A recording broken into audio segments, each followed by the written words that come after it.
Okay, now taking a completely different left shift into the Beef on Dairy sessions. Next up, we're diving into a major shift in global beef production, which is the rise of beef on dairy. Our next speaker is Assistant Professor Randie Culbertson, who grew up on a cattle ranch in New Mexico before becoming a leading researcher at Iowa State University. She's here today to share insights on how beef on dairy genetics are shaping the US beef dairy supply, the US beef supply, what's working, and what challenges still lie ahead. Now, everyone, let's please welcome Assistant Professor Randie Culbertson with Beef on Dairy. Has the future arrived in the the US beef on dairy market?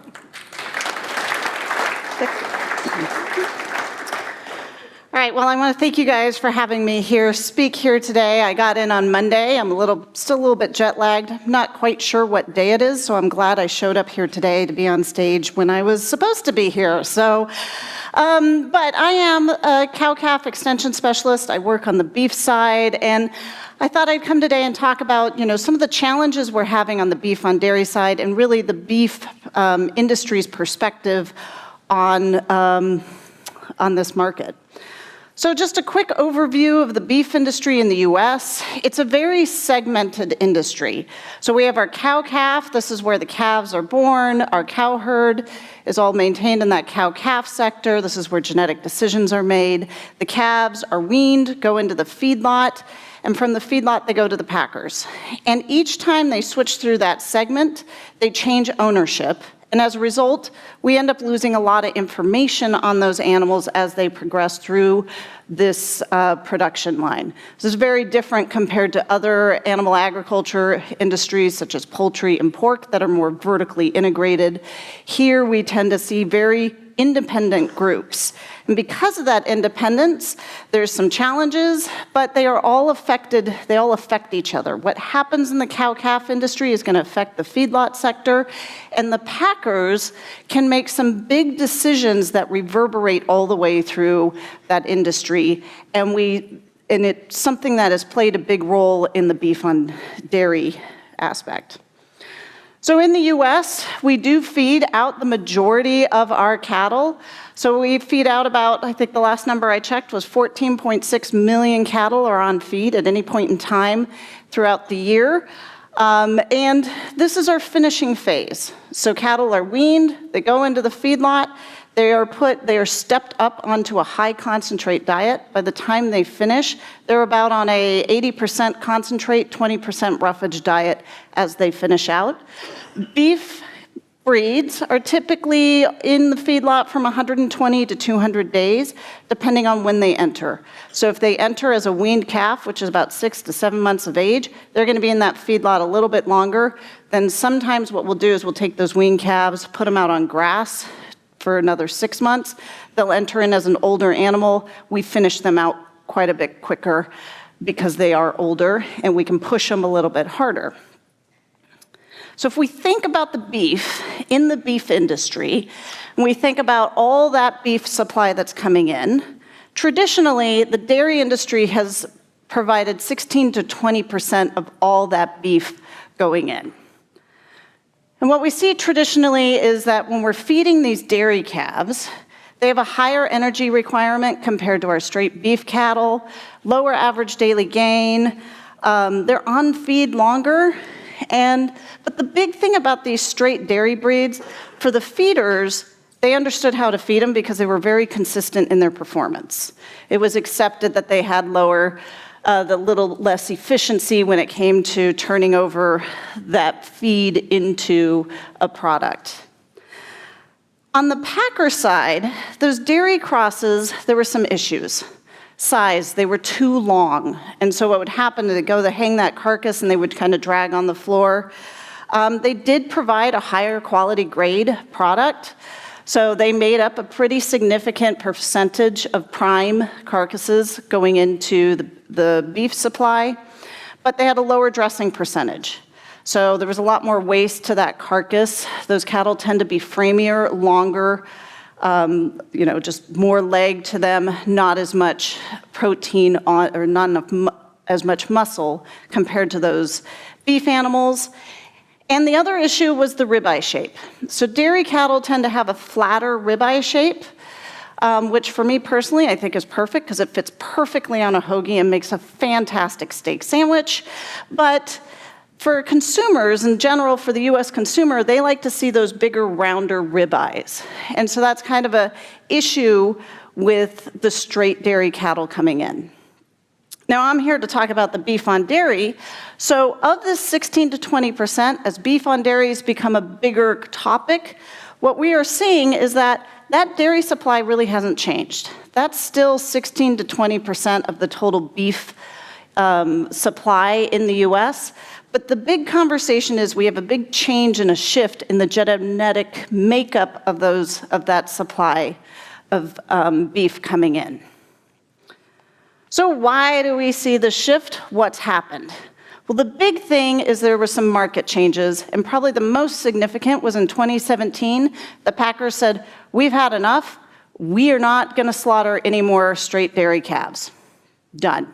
They were frustrated with the liver abscesses that were happening, these longer carcasses, and they shut it down. This caused a huge economic shift and a huge shockwave through the industry because now a bunch of people who had all these calves that they were feeding had nowhere to send them. And it was estimated that was a $610 million loss for those who were feeding those calves. At the same time, we had a shift in some advancement in technology for sex semen and genomics.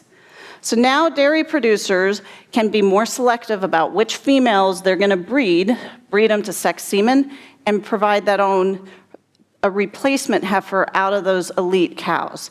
They could also use genomics to identify those cows, which left the rest of the herd. They could now put in beef semen into those herds and could sell those calves, send them into the feedlot, and sell them as beef.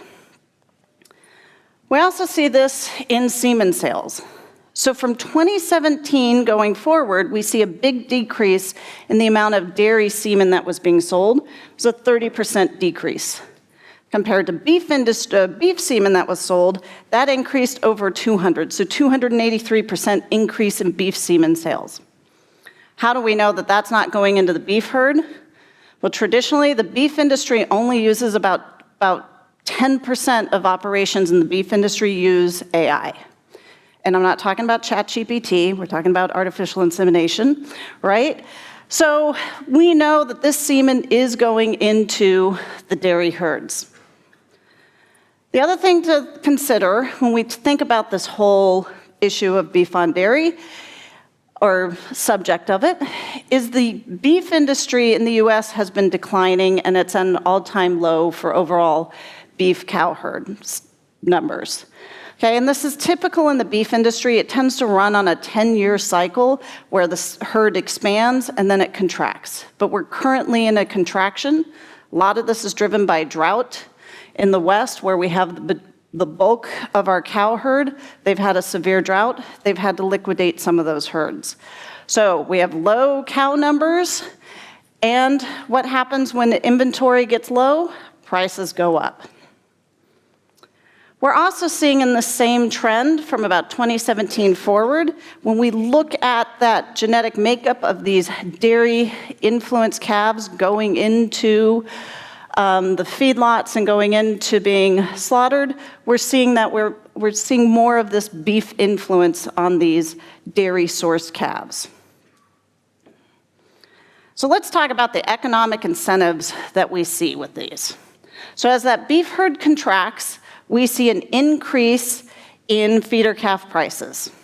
So I pulled this number yesterday, so we are at record high prices for cattle right now. Feeder calves, growing up as a kid, it was always the $2 mark, or the 200 per hundredweight. That was always our cap. That was our dream that we were going to get to that. We thought, oh, we're never going to see it in our lifetime. We've blown the doors off of that. We're now at 270. They're anticipating we might get over $3 per pound or 300 per hundredweight. Okay, so if we think about a 6-month-old calf who's about 204 kilograms, that's going to be roughly work out to about $1,200 per head for that calf. These are crazy prices. We've never seen this before in the beef industry. We're really excited about it. A lot of this is driven by supply and demand. We've got low cow numbers. We've got a high demand. How long this will hold out, don't really know. The economists are talking about, well, there's no indication that that demand is backing off, so we assume those prices are going to stay high. Question is how long the consumers are willing to pay top dollar for beef. Right now it's still holding strong. We'll see if that remains. So let's talk about it from the beef on dairy perspective. Okay, so a report that came out in 2003, it's pretty much the only report I can find in the US that has any prices referencing day-old calves. This in 2023, straight dairy was selling for $85 to $125 per head for day-old calves. Beef on dairy is pretty much double that and more. This is 2 years old. Looking up numbers right before I left, today's market, those day-old calves that are beef on dairy are selling for about $800 to $1,200 per head. Compare that to a straight Holstein that's going for $800 per head. It's a big incentive to use some beef semen in those dairy herds to get that premium. Now, in my mind, I don't know how the math works if you're paying $1,200 for a day-old calf to feed it out. Okay, but that's what we're seeing them sell for. You go to auctions, people who just like to go buy a bottle calf to raise it at home are literally being priced out of the market now. Okay, these calves are going for a premium. On the flip side, if we look at, these cattle have been fed out, we're sending them to the packers. We're going to look at whatever the discounts that we're going to get. The straight dairy are going for over $30 per hundredweight of a discount. Compared to our beef on dairy, it's only a $2.68 per hundredweight discount. It's a big difference.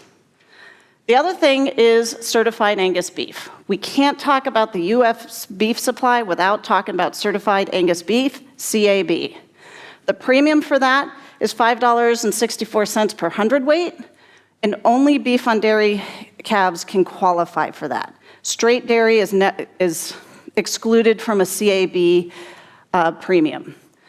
So another advantage of using that beef semen is now you're having less of a discount when you go to slaughter those animals, and you can qualify for CAB. Okay, and we're seeing that work through from these prices on these day-old calves that are being sold. There's just a huge economic incentive to use that beef genetics in your herd. So I'm going to skip over the slide for the sake of time, but let's talk about the use of beef genetics in our dairy herds. Initially, there was some concern that it might affect dairy performance, but what we find is that's not really the case. Research has looked in, there's no reduction in milk production, anything like that. The big concern, though, is we do see a longer gestation length when you use beef semen. But no reported calving difficulties with those longer gestation lengths. I do get a question quite frequently when I give talks about calving ease to beef producers. They're like, when are we going to get a gestation length EPD? And I'm like, well, that would be great. But how many of us can tell you exactly when that bull got that cow pregnant? It's a little bit of an issue in the beef industry. Until we actually get some data to measure gestation length, we're probably not going to have an EPD for that anytime soon. But we see longer gestation length, so the dairymen who are using that beef semen have to make an adjustment when they go to manage those cows. Okay, so let's talk about feedlot performance with these calves. When compared to our straight dairy-bred and our straight beef-bred, these hybrid calves are intermediate. Okay, that's what we expect. Their efficiency on feed is better than the straight dairy, but not as great as our straight beef. Same thing with average daily gain. They do produce more yield grade 2s. Ideally, we want to be at a yield grade 1. Yield grade 2 is better than where the straight dairy usually average out at a 3 and 4. This just has to do with our dressing percentage on those carcasses. The big challenge for feeders is there's considerable variability in how these calves perform in the feedlot. And that's been an adjustment for the feeders. They knew how to feed the straight dairy, they know how to feed the beef. They're struggling with these hybrids because there's a lot of variability in their performance in the feedlot. Now, talking to guys who've now had several generations of these beef on dairy coming through, they're starting to figure it out. They're like, it took us a while, we've got it dialed down, we're feeding them out, we're getting these premiums now because they've kind of figured out how to feed these calves.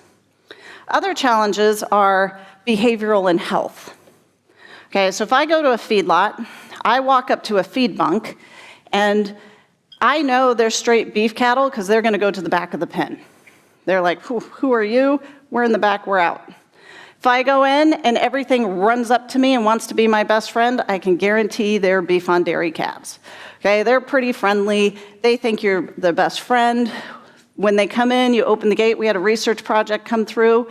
They were at the feedlot, and the guy said they were the worst calves to deal with because they'd open the gate to go take them up to the chute and weigh them or do whatever, and those calves would come out and we're like, we want to play with you.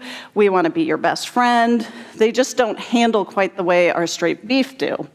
And okay, it's great and cute when they're about 400 pounds. Things change when you let a gigantic finished steer out of the chute and he comes out and he's like, I want to be your best friend. I'm like, this is how I'm going to die. I'm going to be flattened by this finished steer because he's friendly, okay? So there's been an adjustment. When it comes to health, we really thought these beef on dairy were going to just show us right away, hey, I'm sick, come treat me. Because our straight beef cattle, they're a prey animal, they tend to try to hide that they're sick. Okay, and so we really thought these beef on dairy, when it came to health, we were going to see these things quite apparently, it's going to come up, was a challenge. Okay, so we've had to adjust how we go out and do health checks on these beef on dairy cattle when they're in the feedlot because they just don't express that they're sick the same way we expected from the straight dairy or from the beef cattle. And the big challenge is still our liver abscesses. Okay, we're still reporting about 60% of beef on dairy calves that go to the packers, 60% are having reported liver abscesses. Better than the straight dairy, but still not as great as our beef breeds. And what's causing this? Great question, we don't really know. There's a lot of work trying to dive into this. Some of it could be regional, some of it could be because of the production calendar these calves are on. Okay, so let's talk about what beef bulls we should be using in the dairy herds. Okay, this is going to be best practice. This is what I would recommend as a geneticist if somebody came and said, what bulls should I be using in my dairy? This is what I would recommend. Terminal sires. Sires that are going to put on post-weaning growth, really good average daily gains, and have really top-notch carcass qualities for marbling and ribeye. Okay, we need to consider the entire system and not just on dairy performance. So when you think about a breeding objective, you need to think about how this calf is going to perform off the dairy. And what should you consider? That post-calving performance, feedlot health, days on feed, liver abscesses, and carcass traits. The other thing is breed complementarity. Okay, dairy cattle marble really well. They bring in a lot of that quality grade to the carcass, but they lack in muscle. So we need to think about what breed of beef cattle is going to help put on more of that muscle for those cattle when they go into the feedlot. Okay, so let's talk about reality. What are people really choosing when they look at these beef breeds? Okay, this was a survey done in 2019. It is a little bit dated now, considering how quickly things are changing. But what this dairy found, they interviewed multiple dairies in the Midwest. What they found is that what we call the 3 C's. The main choices they were making for semen selection came down to semen cost, conception rate, and calving ease. Sometimes we say there's a 4th C, coat color. Consideration of post-dairy performance, which would probably be our marbling EPD and ribeye, was less than 20% for any consideration on those. So when we think about use of beef bulls in the dairies, indicates selection is still based on the needs of the dairy, not the production of performance of that calf once it leaves the dairy. We are seeing a shift in that. A lot of dairy producers are seeing the value in these beef on dairy calves, and we're starting to see them shift this perception and putting more focus on post-dairy performance. Terminal sires, That decision is typically made on dairy. A lot of times it's made by the AI technician or the semen company coming through. Okay, and the breeding objective. We need to consider what's going to happen to these calves off dairy, and this would indicate that's not really happening. Like I said, we're seeing a shift, we're seeing some improvements, and we're also seeing people putting more selection pressure on those carcass traits. So let's talk about it from the aspect of a genetic evaluation. Beef on dairy has doubled the number of carcass records coming in to evaluations, but the evaluation needs to be a multi-breed genetic evaluation that can handle the fact that half of the genetics of these calves are dairies. There's considerations we need to pay attention to: heterosis, breed differences, and how do we contemporary group these calves. There's differences in our production systems. Weaning age has a different definition in the dairy side compared to the beef. What are we missing? We don't have good estimation of heterosis on these beef on dairy calves. We don't know what that is. We need to work on that. And there is some genetic testing that's now available. The commercial application of that, I'm still not convinced on. And the abscess issue, we need to address this. Is it early calf development? Is there a genetic component, or really is there a breed component to that? We don't know. We need to do a lot of work in this, and we're still got some black holes with that. Things are changing. We're seeing better care for early calf development, seeing more dairies feed out their own beef on dairy calves. And the biggest challenge is what we call a dead zone. How do we house these calves when they're day old to 6 months of age, when they can really enter into the feedlot? So with that, I will take any questions. Ran a little bit over, sorry.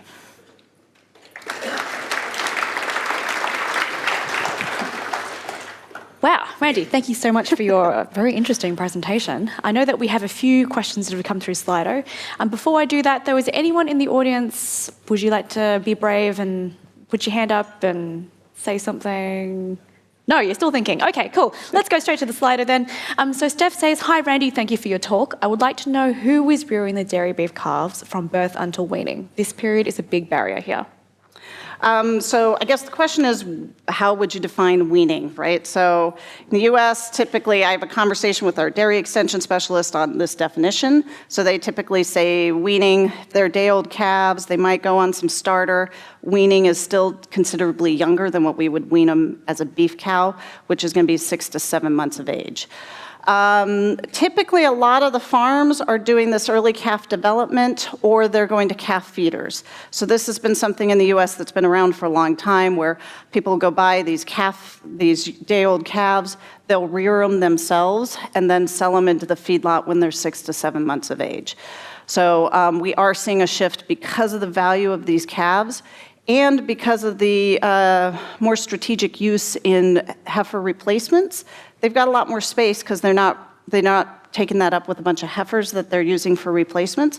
They're converting that into their own feed yards and feeding out their own calves. But it is a challenge. We're trying to set up some research for it at Iowa State, and that's our conversation. What do we do with these calves in that, like I said, we call it the dead zone. Yeah, okay, interesting. Hopefully that answers your question, Steph. Anyone? Okay, could we have a microphone over here, please? Thank you very much, very brave people. Is that Jenny or is that Louise? Okay. Louise Underman, Dairy Australia. Thanks for your talk, Randie. It was great. A lot of the questions that I had scribbling down, you actually answered through your chat. But one of them was, where is this liver abscess coming from? What factors might be influencing it? And I was wondering on your thoughts on, how we, what you just answered then about how we start our heifers compared to the beef industry. How much impact do you feel like that might be happening? Where do you see the research in this space going? And what can we do about it now, and where do we want to go in the future?